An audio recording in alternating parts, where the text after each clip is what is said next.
Me lo voy a meter en la bolsa porque ya no me lo pude poner. Bueno, buenas noches, ¿cómo están? Bien. Bueno, yo me llamo Francini, para los que no me conocen. Mucho gusto. Y vamos a empezar de una vez. Le voy a pedir porfa ya a Mariano que si me pone la imagen.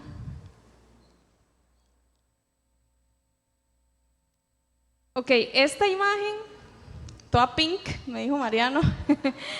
Sí, es de una revista que se llama Tú. No sé quién se acuerda de esa revista. Yo no sé si todavía existe, pero existía cuando yo estaba adolescente. Y a mí me encantaba leer la parte que decía, que se llamaba Trágame Tierra, porque esta parte se trataba de como historias de gente que le habían pasado cosas graciosas, ¿verdad? Entonces era buenísimo leerlo. Y entonces se llama Trágame Tierra porque lo que significa la frase es, ¿verdad? Como que uno le da tanta vergüenza a algo que le gustaría que la tierra se lo tragara. Y bueno, yo creo que en algún momento todos los que estamos aquí hemos pasado un momento de trágame tierra, ¿verdad? A mí me ha pasado. Y les voy a contar una que me pasó cuando estaba en la U, que tiene que ver con el tema que vamos a ver hoy. Resulta que yo estaba en un curso que creo que era una optativa, porque no tiene nada que ver con la carrera que estudié, por eso creo que era una optativa. Y yo estaba ahí, ¿verdad? En las optativas uno no conoce a los demás compañeros porque no son los de la carrera, ¿verdad? Solo había una muchacha que había estado conmigo en otro curso, entonces siempre yo estaba con ella. Ese día el profe, yo no sé qué tema estábamos viendo, pero él estaba pidiendo como el curso era como de filosofía, una cosa así, imagínense, ¿verdad? Entonces estaba pidiendo como el punto de vista acerca de un tema de diferentes perspectivas, de diferentes personas, ¿verdad? Y él pidió el punto de vista de una persona cristiana acerca del tema que estábamos viendo y nadie dijo nada.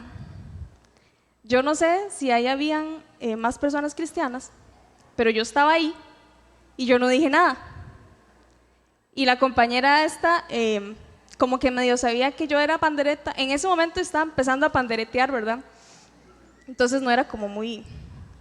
Pero ella como que sabía y se me quedaba viendo, ¿verdad? Y yo decía, qué vergüenza, ¿cómo yo voy a hablar, no? Y no hablé, y me quedé callada.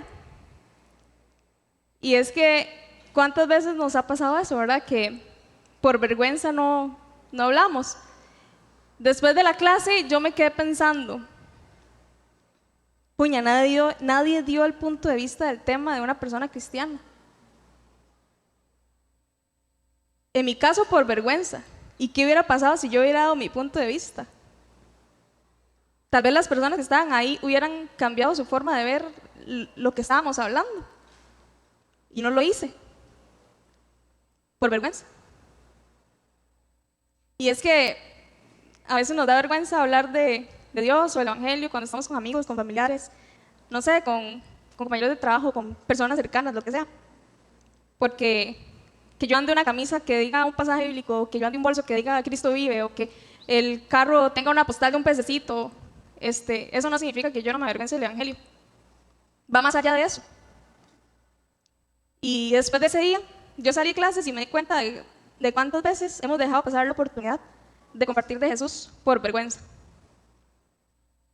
Y por eso la charla de hoy se llama No nos avergonzamos del Evangelio. Y el pasaje en el que vamos a estar estudiando es Romanos 1, 16, 17. Y lo voy a leer. Dice, pues no me avergüenzo de la buena noticia acerca de Cristo, porque es poder de Dios en acción para salvar a todos los que creen, a los judíos primero y también a los gentiles.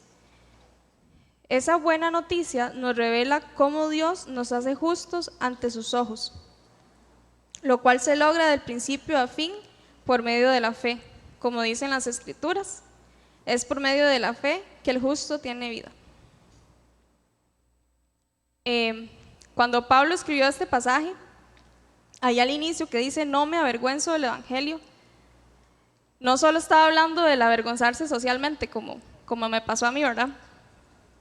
de compartir las buenas noticias de Jesucristo, o de decir que él creía en Jesús, o decir que tenía fe.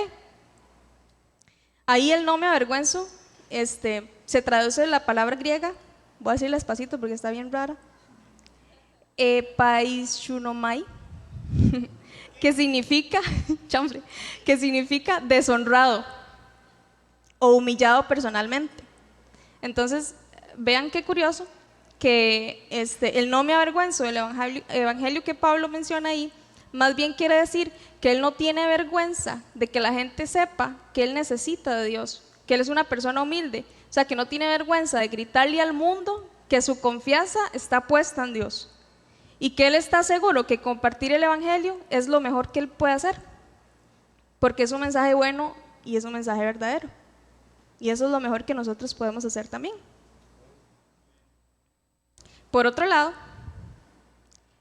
si yo me avergüenzo del evangelio, probablemente significa entonces que mi confianza no está puesta en Dios, ni en su verdad, ni creo que lo necesite. Entonces, ahora que ya entendemos un poquito mejor lo que significa no avergonzarse del evangelio, vamos a estudiar 3 razones por las cuales nosotros no deberíamos avergonzarnos del evangelio. Pero antes de seguir, voy a orar para que el Espíritu Santo tome control de lo que queda de la noche.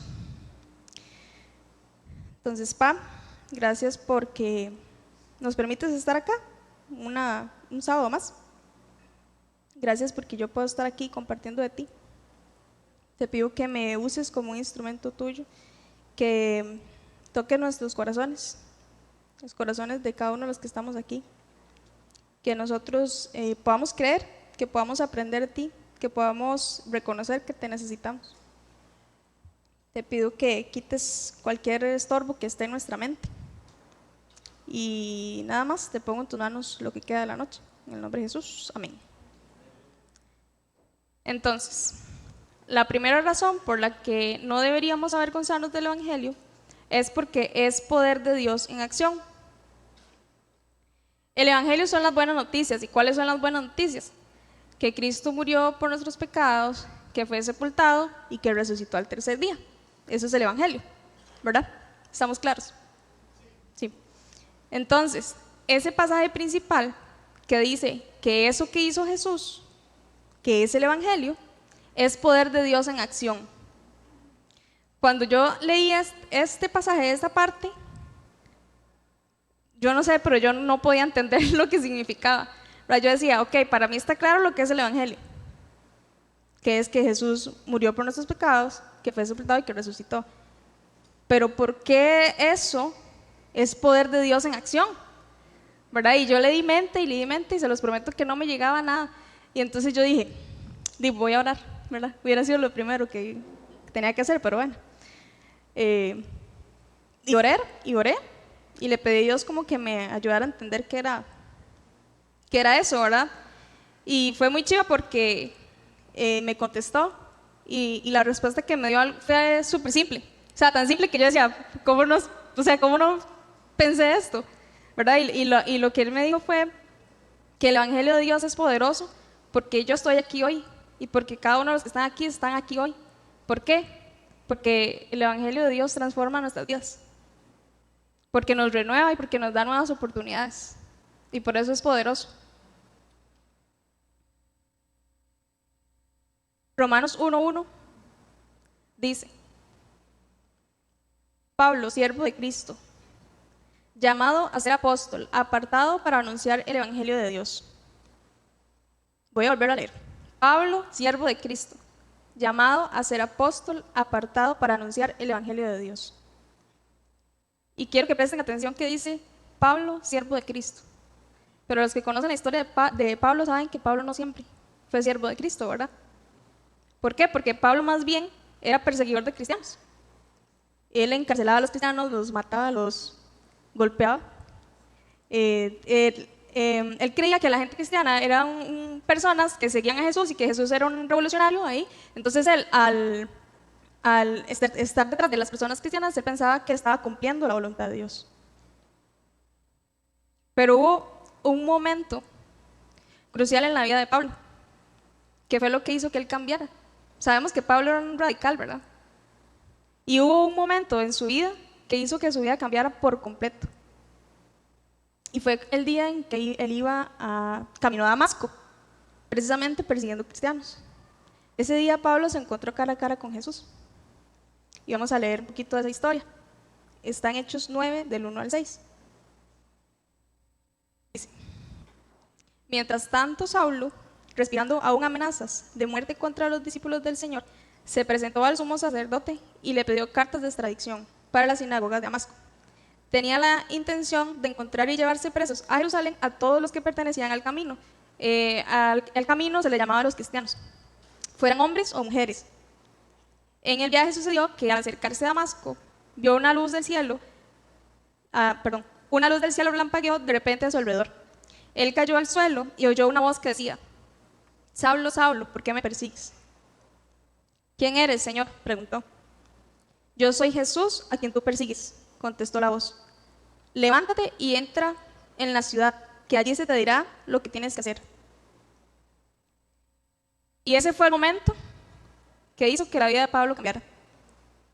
Pablo cambió de ser un perseguidor de cristianos a ser un apóstol que difundía el evangelio a todo lado donde fuera. La vida de Pablo fue impactada por el evangelio. Y más adelante vemos la historia de Ananías, y vamos a leerlo también un pedacito, en Hechos 9, 17 al 19. Dice que Ananías fue y cuando llegó a la casa le impuso manos a Saulo y dijo: hermano Saulo, Saulo es Pablo, solo que ahí todavía no le habían cambiado el nombre. El Señor Jesús que se te apareció en el camino me ha enviado para que recobres la vista y seas lleno del Espíritu Santo. Al instante cayó de los ojos de Saulo algo como escamas y recobró la vista, se levantó y fue bautizado.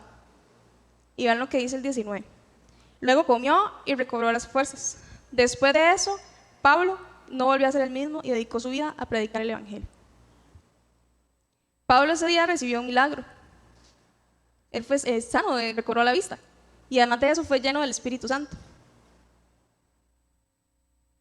Y yo creo que todos los que estamos aquí, de cierta forma, podemos sentirnos identificados con la historia de Pablo. Y nosotros, a través de la vida de Pablo, podemos ver que realmente el evangelio es poderoso. Y lo más chido es que no es solo a través de la vida de Pablo, sino a través de la vida de nosotros mismos. Nosotros podemos ver el poder de Dios, el poder del evangelio en nuestras vidas. Nosotros podemos experimentar también ese cambio como lo experimentó Pablo, un cambio completo. Cuando nos encontramos con Jesús, o sea, no hay de otra, definitivamente nuestra vida cambia. Y cuando Jesús llega a nuestra vida se marca un antes y un después, como en la historia. Por eso la historia es antes de Cristo y después de Cristo, porque es algo que marca. Y no importa el momento o la circunstancia en la que nosotros estemos cuando nos encontramos con Él. Pablo andaba persiguiendo cristianos, porque probablemente antes de encontrarnos con Él hemos estado luchando con cosas, ¿verdad? Con problemas, con problemas familiares, con pecados. O tal vez estamos ahí ahorita en este momento porque no lo hemos conocido. Pero cuando Dios llega, cuando Jesús y el evangelio llegan a nuestra vida, cambia. Y eso no quiere decir que ya no vamos a volver a tener problemas, ¿verdad? Pero los problemas van a ser más fáciles de llevar porque vamos a estar con Jesús. Porque Él agarra esa maleta que llevamos de problemas y se la pone Él, ¿verdad? Y nos quita ese peso que tal vez llevamos años de andar cargando nosotros mismos. Y nos ofrece una nueva vida, nos ofrece paz, nos ofrece sanidad de nuestro pasado. O sea, cambia nuestra vida. Y cuando yo estaba haciendo esta charla, yo me hice esta pregunta. Y yo dije, qué chiva, voy a decirles que se la piensen también. Y la pregunta es, ¿qué estaba haciendo usted y yo? Bueno, yo sé qué estaba haciendo yo, pero ¿qué estaba haciendo usted cuando se encontró con Jesús? Y si usted todavía no ha tenido ese encuentro con Jesús, hoy es el día perfecto para hacerlo. Y es que cuando nosotros nos hacemos esa pregunta y nos detenemos ahí, podemos darnos cuenta dónde estábamos y lo que Dios ha hecho, de dónde nos ha sacado Dios, de dónde nos ha movido Dios, podemos ver ese accionar del Evangelio en nuestras vidas. Y yo no sé en qué estamos, todos los que estamos aquí. Tal vez estemos en una circunstancia complicada o haciendo algo que sabemos como que a Dios no le agrada mucho. O tal vez estamos, no sé, con algún problema familiar o algo así, con un vicio, no sé. Cada uno de ustedes sabe. Pero lo que yo sí puedo asegurarles y lo que yo sí sé es que el Evangelio puede cambiar su vida, puede cambiar la mía y puede cambiar la vida de los que estamos aquí. Ya lo ha hecho, de hecho. Y así como Pablo, o sea, así como Dios ve a Pablo con ojos de amor, con ojos de misericordia, de gracia, así nos ve a nosotros, igual. Porque el Evangelio es para todos, no es solo para la gente antes, no es solo para la gente que aparece en la Biblia, no es solo para un grupo selecto, es para todo el mundo. Todos tenemos el chance de cambiar nuestras vidas y a todos se nos da esa oportunidad a través del Evangelio. Y vuelvo a decir, no importa qué tan oscuro parezca el lugar donde estamos o parezca nuestro pasado, cuando nosotros nos encontramos con Jesús y se lo entregamos, cambia. Y así como Pablo en el pasado fue conocido como un perseguidor de cristianos, como una persona que hacía cosas de malas, feas, ¿verdad? Y luego como otra persona totalmente diferente, así también nosotros podemos ser conocidos como personas que tal vez antes hacíamos cosas feas, pero ahora seguimos a Dios y le servimos a Él. Efesios 2, 4, 7 dice: pero Dios, que es rico en misericordia, por su gran amor por nosotros, nos dio vida con Cristo, aun cuando estábamos muertos en pecados. Por gracia, ustedes han sido salvos. Y en unión con Cristo Jesús, Dios nos resucitó y nos hizo sentar con Él en regiones celestiales, para mostrar en los tiempos venideros la incomparable riqueza de su gracia, porque su bondad derramó sobre nosotros en Cristo Jesús. Se derramó, creo que era. Bueno, no importa. Jesús, por amor, se sacrificó en la cruz por nosotros, para ahorrar nuestros pecados, para que pudiéramos ser justificados delante de Dios, porque no había otra forma. Y eso nos lleva al punto número 2. La segunda razón por la que nosotros no deberíamos avergonzarnos del Evangelio es porque gracias a Jesús somos justificados y somos reconciliados con Dios. Y aquí vamos a ver un video. Le voy a decir a Mariano que se me lo puede poner.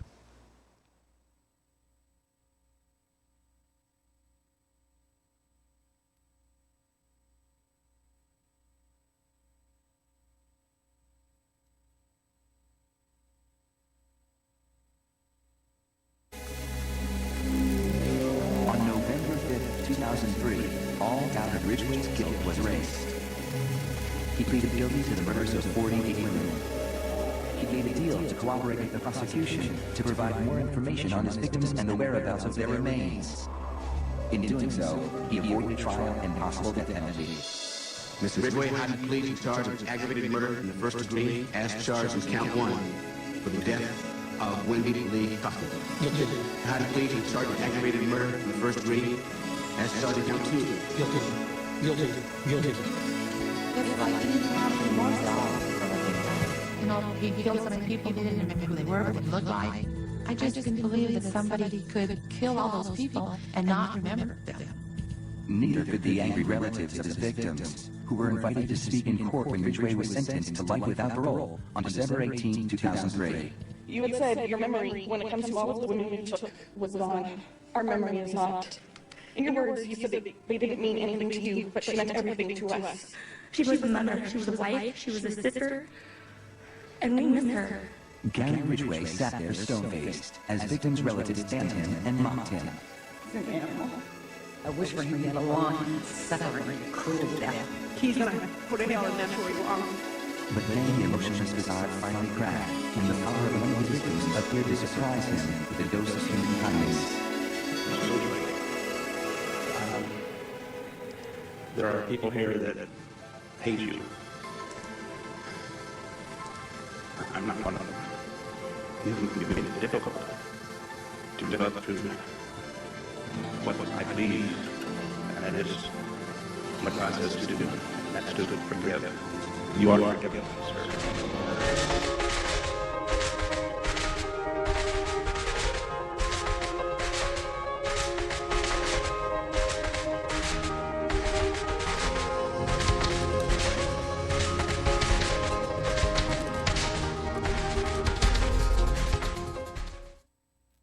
Yo me imagino que muchas personas veían a Pablo como ese hombre.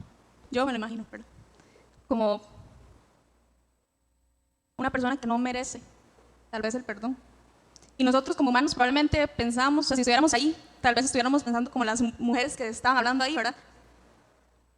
Porque como humanos pensamos que una persona así no es justo que sea perdonado, que sea libre de culpa.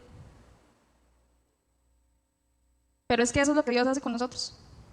Él toma el papel de ese señor que salía ahí de pelo blanco y barba y nos perdona a pesar de las cosas feas que nosotros hayamos hecho. Y no solo nos perdona, sino que también envió a Jesús.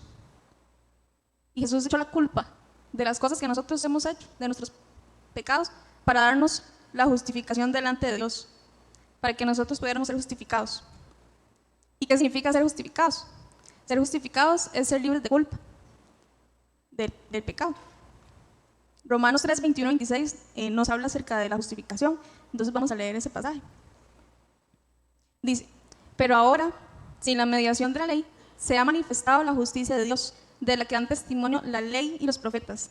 Esta justicia de Dios llega mediante la fe en Jesucristo, a todos los que creen. De hecho, no hay distinción, pues todos han pecado y están privados de la gloria de Dios. Pero, por su gracia, son justificados gratuitamente mediante la redención de Cristo, que Cristo Jesús efectuó. Dios lo ofreció como un sacrificio para obtener el perdón de pecados, el cual se recibe por la fe en su sangre. Y así demostró su justicia, porque a causa de su paciencia había pasado por alto los pecados pasados. Lo hizo para demostrar en el tiempo presente su justicia. De este modo Dios es justo y a la vez el que justifica a los que tienen fe en Jesús. Y yo estoy segura que los que estamos aquí en algún momento de nuestras vidas hemos cometido errores. O hemos metido las patas en algo. O sea, que hemos pecado. Entonces, ninguno podría presentarse delante de Dios y decirle, no, es que yo soy inocente, por su propia cuenta. Es por eso que es Jesús quien nos justifica. Y vean que el pasaje decía que por su gracia nos justifica gratuitamente. No tenemos que pagar nada. ¿Y cómo nos cuesta a nosotros entender eso?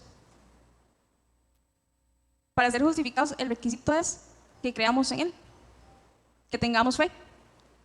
Porque la justificación delante de Dios llega a nuestras vidas cuando nosotros creemos, cuando nosotros empezamos a seguir a Jesús.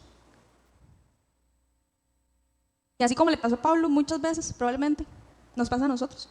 Que cuando menos lo esperamos, ahí llegó Jesús y se nos presentó delante de nosotros y nos dijo, hey, yo estoy aquí, yo te perdono, ¿verdad? Las cosas feas que usted ya hizo, pues ya pasaron. Porque Él ya pagó por cada una de esas cosas. Él recibió la muerte que usted y yo merecíamos. Y ahora es por su sangre que nosotros tenemos la justificación y tenemos la oportunidad de seguirlo. Y de vivir una vida de acuerdo a su voluntad. Y de compartir el Evangelio también. Y es que si nosotros leemos la Biblia podemos darnos cuenta que básicamente a lo largo de toda la Biblia Dios demuestra que Él quiere tener una relación con nosotros. Pero el pecado siempre se pone como una barrera que nos separa de Él. Y por eso es que Dios rompe esa barrera con Jesús, ¿verdad? Y es por eso que nosotros tenemos acceso directo a Él ahora, en cualquier momento, en cualquier lugar, donde sea. Romanos 5, del 6 al 11 dice, la verdad, como éramos incapaces de salvarnos, en el tiempo señalado, Cristo murió por los impíos. Difícilmente habrá quien muera por un justo, aunque tal vez haya quien se atreva a morir por una persona buena. Pero Dios demuestra su amor por nosotros en esto, en que cuando todavía éramos pecadores, Cristo murió por nosotros. Y ahora que hemos sido justificados por su sangre, con cuánta más razón, por medio de Él, seremos salvados del castigo de Dios, Porque si cuando éramos enemigos de Dios, o sea, pecadores, fuimos reconciliados con Él mediante la muerte de su Hijo, ¿con cuánta más razón, habiendo sido reconciliados, seremos salvos por su gracia, por su vida? Y no solo esto, sino que también nos regocijamos en Dios por nuestro Señor Jesucristo, pues gracias a Él ya hemos recibido la reconciliación. O sea, vean todo lo que Jesús hizo por nosotros. Por amor se entregó para abrirnos a nosotros ese camino que nos lleva a Dios. Y nos reconcilió con Él. Y lo que Él está esperando es que nosotros lo busquemos. Queremos pelota. Que hablemos con Él. Que le contemos nuestros días. Que le contemos, no sé, lo que me tiene triste, lo que me tiene feliz, lo que me tiene preocupado. Porque Él nos escucha. Y porque también nos responde. Juan 5:24 dice: les digo la verdad, todos los que escuchan mi mensaje y creen en Dios, quien me envió, tienen vida eterna. Nunca serán condenados por sus pecados, pues ya han pasado de la muerte a la vida. Y como les dije antes, eso es lo que hace Jesús en nuestras vidas, marca un antes y un después, y nos hace pasar de la muerte a la vida. Y eso nos lleva al tercer punto. La tercera razón por la que no deberíamos avergonzarnos del Evangelio es porque es poder de Dios para salvación.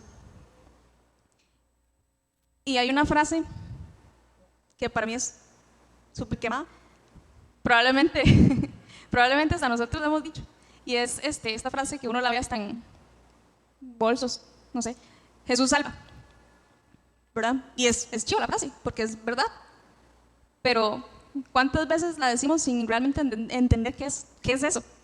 ¿Verdad? Tal vez la decimos sin entender realmente qué significa Jesús salva. En Lucas 18 cuenta la historia de un hombre que era rico y que según él era muy buena persona, ¿verdad? Y entonces este hombre le pregunta a Jesús que qué tiene que hacer él para ser salvo. ¿Se acuerdan de la historia? Sí, vamos. Y Jesús le responde en el versículo 27. Lo que le dice es: lo que es imposible para los hombres es posible para Dios. O sea, ¿qué quiere decir eso? Que la salvación no es posible para nosotros, los hombres, por nosotros mismos, o sea, por nuestra propia cuenta. Solo podemos ser salvos por medio de Jesús. ¿Y de qué nos salva Jesús, verdad? Porque esa es otra, siempre decimos, Jesús salva, pero ¿de qué nos salva Jesús?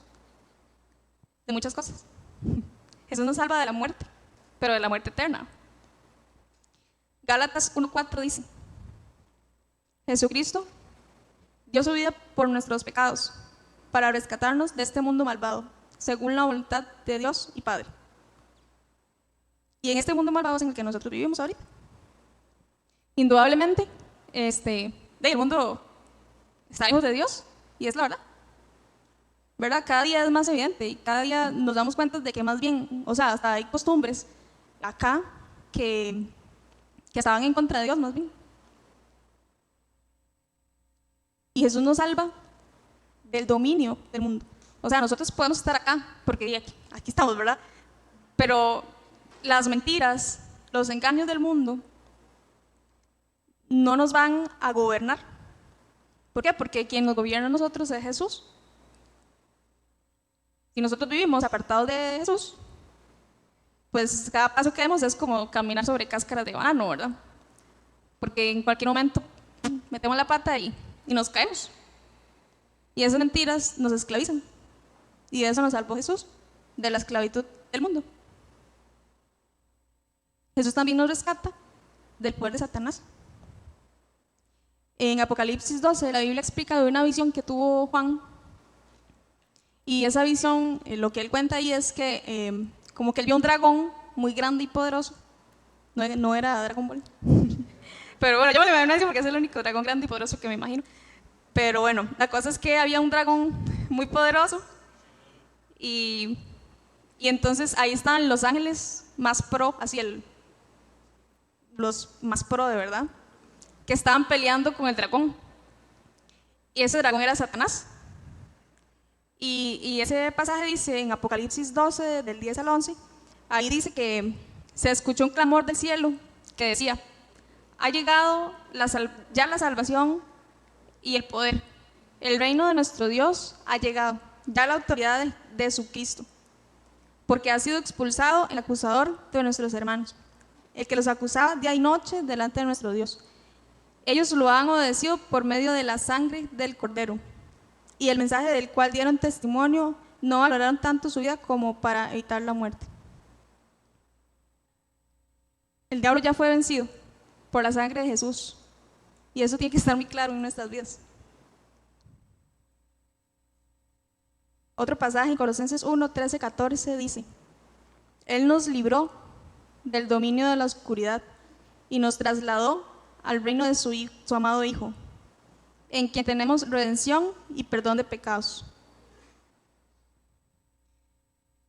Nosotros, en nuestra condición natural, digamos, o sea, así como nacimos, estamos destinados a ser cautivos de Satanás, porque el pecado nos ató, y el plan de Satanás era destruirnos, pero llegó Jesús, y el plan de Jesús era salvarnos, es salvarnos. Y por eso es que todos los que estamos aquí, que decimos creer en Jesús, ahora le servimos a Él, o deberíamos servirle a Él, ¿verdad? Y uno de los pasajes que probablemente todo el mundo se sepa de memoria, que vamos a hacer la prueba, no, mentira. Voy a decirle, no, mentira. Es Juan 3:16, pero sí o no que no lo sabemos, ¿verdad? Es así como el más conocido. Y podemos leerlo todos juntos, de hecho. Entonces voy a contar 3 y lo leemos.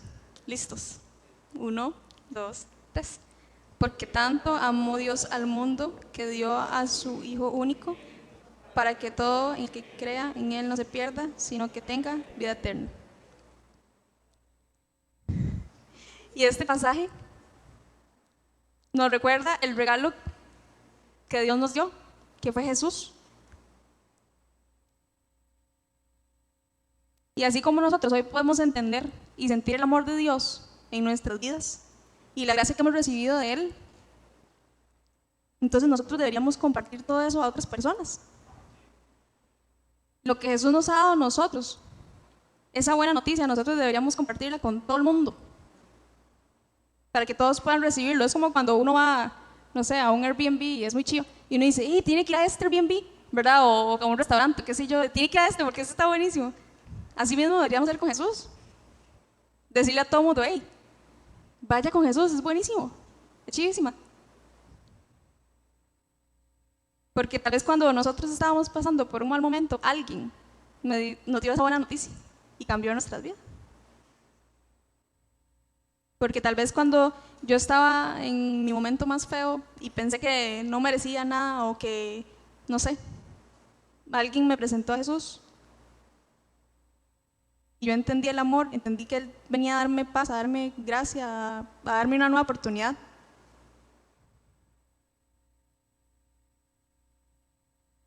Y antes lo dije, Jesús murió en la cruz por nosotros, pero no fue solo eso. O sea, que Jesús murió en la cruz, o sea, no hay ni palabras para decirlo, ¿verdad? Es chidísima. Pero piensen también en todo lo que Él pasó antes de llegar a ese momento de la cruz, cuando Él fue a orar al Getsemaní. Eso está en Lucas 22, 39 al 44. Están varios pasajes, pero yo voy a leer el de Lucas. Dice: Jesús se arrodilló y empezó a orar: Padre, si quieres, no me hagas beber de ese trago amargo, pero no se cumpla mi voluntad, sino la tuya. Entonces apareció un ángel del cielo para fortalecerlo, pero como estaba angustiado, se puso a orar con más fervor, y su sudor era como gotas de sangre que caían a tierra. Y yo pienso, ¿verdad?, en esta escena, y es que realmente no puedo imaginármelo. No sé cómo se sentía Jesús en ese momento. Es complicado, no sé si ustedes lo habían pensado. Él sabía lo que le esperaba. Él sabía todo el sufrimiento que iba a pasar. Y por eso es que ahí dice Por eso es que él le dice le dice, Padre, si quieres no me hagas beber de ese trago amargo, porque era un trago amargo lo que le iba a pasar. Sabía que le esperaba mucho dolor, que le esperaba humillación, que le esperaban golpes. Pero a pesar de eso dijo, que no se cumpla mi voluntad sino la tuya. Y para mí esta frase es, no sé, como la declaración de amor más grande que una persona, bueno, que Jesús nos dice. ¿Por qué? Porque en ese momento fue cuando Jesús entendió que lo que él iba a hacer era un intercambio por nosotros. Que alguien tenía que hacerlo y que era él. Porque nosotros éramos los que merecíamos esa muerte. Porque nosotros éramos los que merecíamos esos golpes y esa humillación.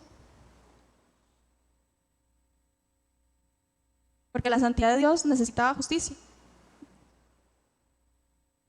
Y por eso se entregó Jesús, el Cordero sin mancha. Se ofreció como un intercambio por nosotros y recibió el sufrimiento, el dolor, la humillación, todo. Para que después de su sacrificio, ahora sí en la cruz, nosotros, todos los que estamos aquí, lo recibiéramos y pudiéramos sentir el inmenso amor de Dios. Y la muerte de Jesús en la cruz fue como el acto, digamos, visible de una batalla, creo yo, que Jesús ya había vencido en el Getsemaní, en su mente y en su corazón, ¿verdad? Porque ahí fue cuando él entendió lo que él iba a hacer. Y yo voy a pedirles que se pongan de pie si gustan.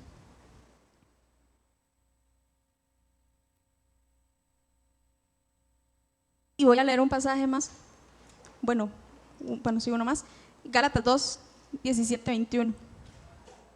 Que dice: ahora bien, cuando buscamos ser justificados por Cristo, se hace evidente que nosotros mismos somos pecadores. ¿Quiere esto decir que Cristo está al servicio del pecado? De ninguna manera. Si uno vuelve a edificar lo que antes había destruido, se hace transgresor. Yo, por mi parte, mediante la ley, he muerto a la ley, a fin de vivir para Dios. He sido crucificado con Cristo, y ya no vivo yo, sino que Cristo vive en mí. Lo que ahora vivo en el cuerpo, lo vivo por la fe en el Hijo de Dios, quien me amó y dio su vida por mí. No desecho la gracia de Dios. Si la justicia se obtuviera mediante la ley, Cristo habría muerto en vano. Y me gusta muchísimo la parte que dice: ya no vivo yo, sino que Cristo vive en mí. Y me gusta mucho porque yo digo, entonces si Cristo vive en mí, Dios me ve a mí como Cristo. El mundo debería verme a mí como Cristo. Los ángeles me ven a mí como Cristo. Los demonios me ven a mí como Cristo. Y es por eso que Él también nos dio autoridad para pisotear serpientes y escorpiones, dice Lucas 10, 19, y vencer todo el poder del enemigo, y nada nos podrá hacer daño. Y vuelvo a aclarar, esto no significa que no vamos a tener problemas. Significa que como ya no vivo yo, sino Cristo en mí, mis problemas se volvieron problemas de Dios. ¿Por qué? Porque con Él sí vamos a poder salir. Porque con Él sí vamos a poder superar las cosas que se nos vengan. Y la solución a nuestros problemas, no sé, a la enfermedad, a la ansiedad, a la depresión, es Jesús. Porque para eso Él derramó su sangre, para liberarnos de la enfermedad y de las cosas que nos pudieran tener atados. De la enfermedad, no sé, de la idolatría, de cualquier cosa que nos quite la paz o que nos quite la libertad para adorarlo a Él. Indudablemente yo, solita, no puedo hacer muchas cosas, pero con Dios, con Cristo en mí, como dice el pasaje, tengo la autoridad de hacer todo lo que Cristo dice que yo puedo hacer, todo lo que Dios dice que yo puedo hacer, todo lo que Dios dice que usted puede hacer.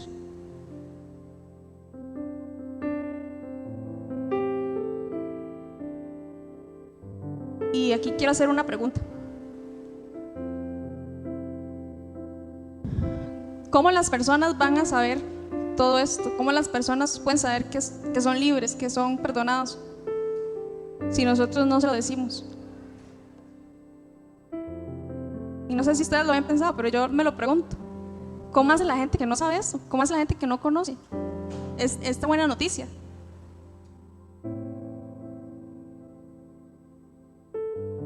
¿Y por qué? Si Cristo está en mí, muchas veces nosotros no hacemos lo que Él hizo y lo que nos mandó a hacer.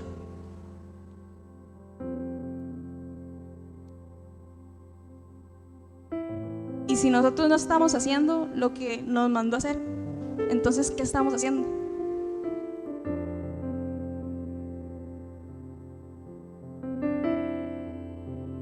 Marcos 16, 15, 16 dice: vayan por todo el mundo y anuncien las buenas noticias a toda criatura.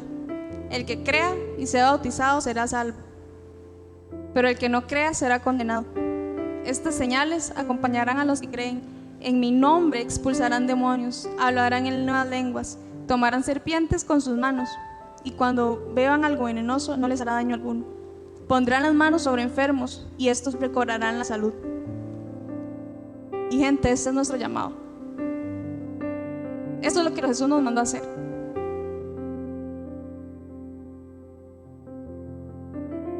Si usted todavía no sabía qué tenía que hacer, esto es lo que nosotros tenemos que hacer.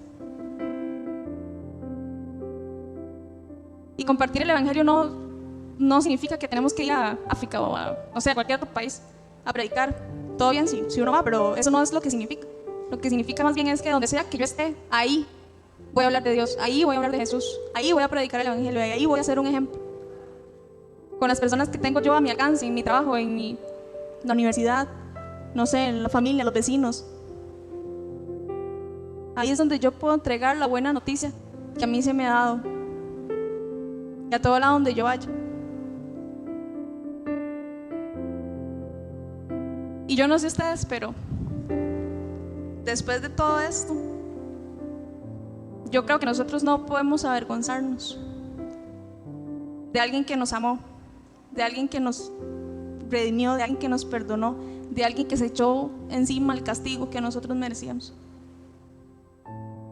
Y lo más chiva, que a pesar de todo eso, confía en nosotros, porque nos puso así en nuestras manos el difundir el evangelio, el compartir esas buenas noticias. Y ahora yo voy a hacer un llamado, bueno, varios. Yo quiero pedirle a todas las personas que todavía tal vez no conocen a Jesús, no han tenido ese encuentro, o que quizás han estado lejos y quieran reconciliarse con Dios, que si quieren pueden decir conmigo esta oración. Dios, yo reconozco que tú eres el Señor, que yo he cometido pecado, que te necesito en mi vida, y yo sé que tú moriste en la cruz por mí y que ahora me has dado salvación. Yo te pido que vengas a mi vida, que la tomes y que tu evangelio pueda empezar a accionar poderosamente en mí. Gracias por todo lo que tú has hecho, Pa, en mi vida. Y hoy te recibo como mi Señor, como mi Salvador. Y esas personas que hicieron esta oración, les voy a invitar a dar un paso más. Y si quieren pasar acá al frente, para que alguien les dé un abrazo de bienvenida y oren por ustedes, los invito a pasar. También voy a pedirle a todas las personas que quizás han sentido vergüenza o temor de hablar de Dios, de Jesús,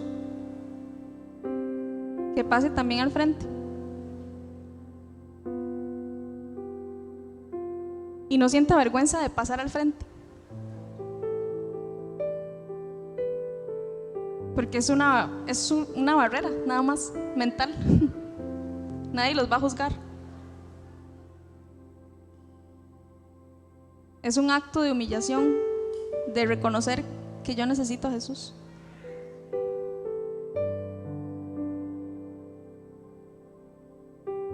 Y si usted quiere recibir oración por cualquier otra cosa, también los invito a que pasen al frente.